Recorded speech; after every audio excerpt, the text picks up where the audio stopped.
Hello, this is Daniel Mart, and today I'm going to be doing another comic book review. This one's going to be for The Walking Dead 132 Happiness.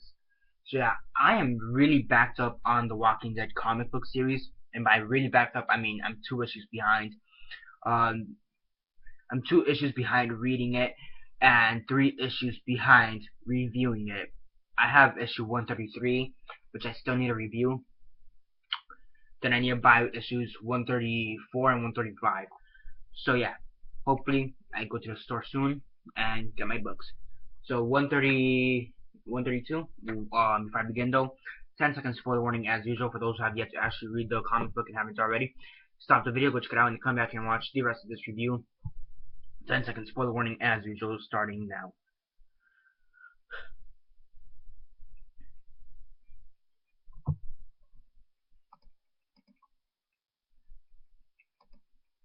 Okay, so 10 seconds are up. So for those who have yet to actually read the issue and haven't already, please don't comment down below or be messaging me that I never gave you a fair warning, because as usual I did.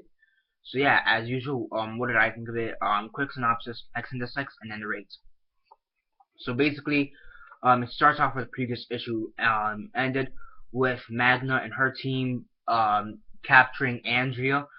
Basically, at first, it was in the previous issue, it kind of seemed like they were gonna capture her, maybe torture her, in my opinion. But here, it kind of seems like they just want to ask some questions about the community, what to expect, and why do they have Negan captured? Because they did kind of break into prison, and the prison in the previous episode, but it's just like a house with Negan trapped in it because he's a prisoner for them. So yeah, this is really just them trying to get a better feel of the actual community, see what to expect out of it, and how they're going to be treated as a whole. See what their intentions are and whatever. And Andrea, she's completely cool with it. She says, you know what, it's all fine. I understand. But just be warned that if you do something, that if you do something and if you hurt me or kill me or whatever, you will not leave out of this house alive. Basically, that's basically, she says that's a promise. Then you flip back to Maggie and Rick, and they're in the hilltop, I believe, and they're kind of bonding because they haven't seen each other in a long time. Sophia and Carl, they're bonding because they haven't seen each other in a long time. It's a pretty good issue. And then you also have on the other side, you have Dante and his group. They're after they got stuck in the house right off the road, right before going back.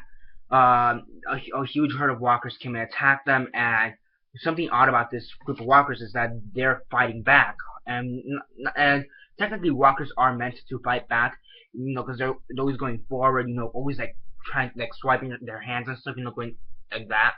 But this one, some of these walkers have knives, and they're stabbing, and they stabbed the other two men in Dante's group, killing them.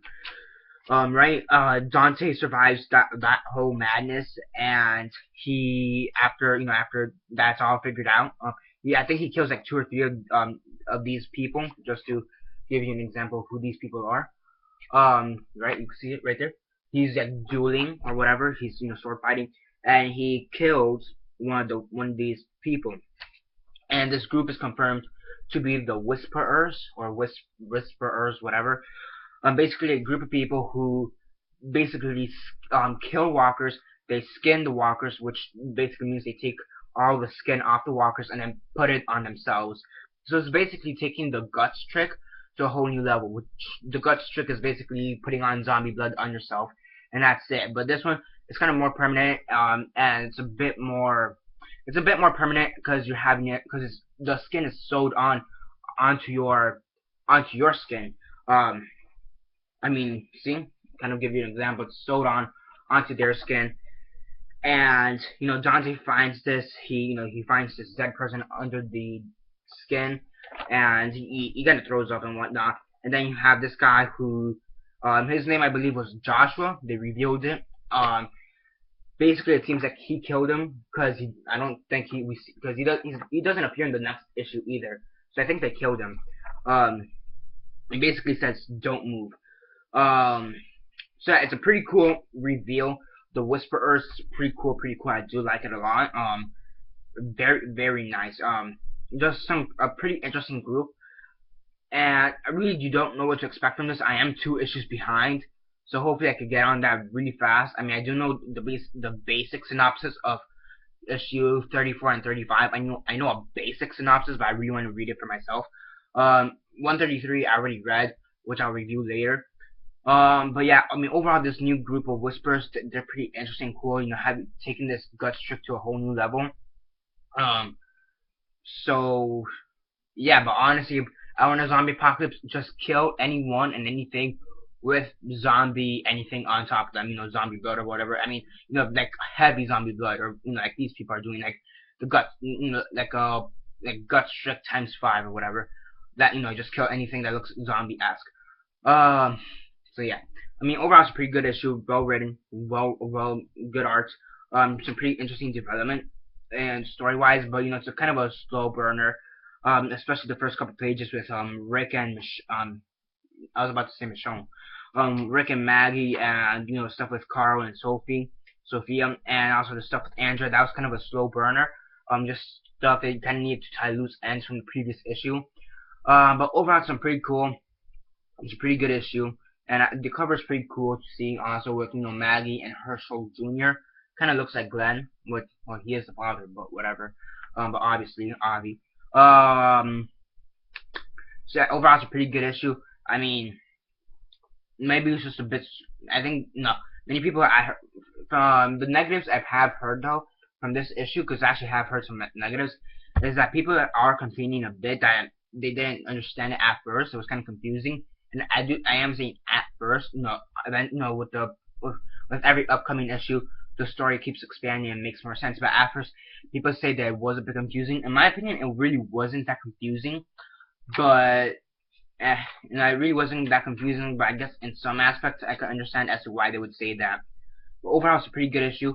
The only thing that seemed kind of weird to me was that maybe it was a bit slow at the beginning, but no, you do need your slow moments throughout the comic book series. So yeah, on a scale of 1 to 10, 1 being the worst, 10 being the best, and 6 being decent, I give this issue a 9 out of 10. It's a pretty great issue. Definitely do check it out, especially if you love the Walking Dead TV show or the video games. And yeah, that's basically it for now. Subscribe if you're not already subscribed. I do movie reviews, TV show reviews, and comic book reviews.